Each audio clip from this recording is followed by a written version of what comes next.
आज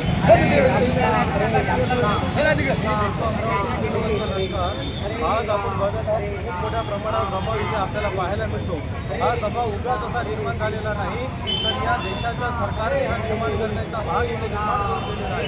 कारण आपण बघू शकतो की गेल्या 20 दिवसापासून म्हणजे तब्बल 6 महिन्यामध्ये झालेला नीट पेपर फूट, त्याच्यानंतर झालेला टेट पेपर फूट, राजस्थानमधला पॅरामेडिकलचा पेपर फुटी, अनेक या देशांमध्ये जे पेपर फुटी चालवले आहे आणि यामुळे इथला जो युवक आहे, या भारतामधला जो युवक आहे तो त्रस्त झालेला आहे।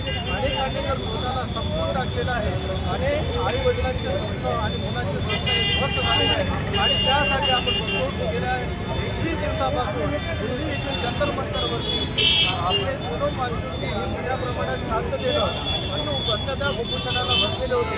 पण गेल्या 18 तारखेला 18 जुलै 2024 रोजी पहाटेला काही पोलिसांनी गुंडागरीच्या अंतर्गत त्यांना असं धसेटून केलेलं आहे। आणि कोणासाठी अशा एका माणसासाठी ज्याला साधं या देशातील असलेल्या राज्याचे स्पेलिंग सुद्धा लिहिता येत नाही, एज्युकेशनचं स्पेलिंग सुद्धा लिहिता येत नाही, त्या एका शिक्षण मंत्र्याला अर्थात धर्मेंद्र प्रधानला वाचवण्याकरिता हे सरकार एवढं मोठं षडयंत्र रचवत आहे आणि अनेक मुलांच्या भविष्यासाठी लाखो करोडो मुलांच्या भविष्यासोबत खेळत आहे।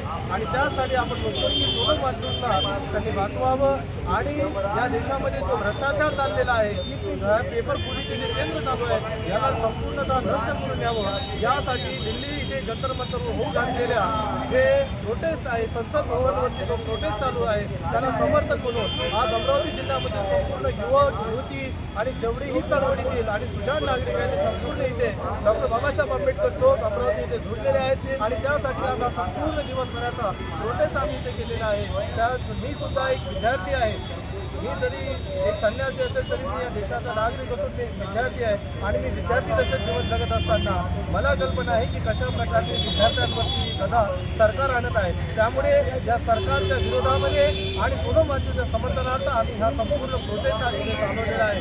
आम्ही एवढंच सांगू इच्छितो की या माध्यमातून की सरकारने लवकरात लवकर धर्मेंद्र प्रधान यांचा राजीनामा घ्यावा आणि इथली शिक्षण व्यवस्था ही सुरळीत चालवावी, एवढंच मी सांगू इच्छितो आणि सर्वांप्रती मंगल कामना करतो। धर्मेंद्र प्रधान तुम राजीनामा दो, राजीनामा दो, राजीनामा दो, धर्मेंद्र प्रधान तुम राजीनामा दो, राजीनामा दो, राजीनामा दो। मोदी सरकार हाय हाय हाय हाय हाय हाय मोदी सरकार हाय हाय हाय हाय हाय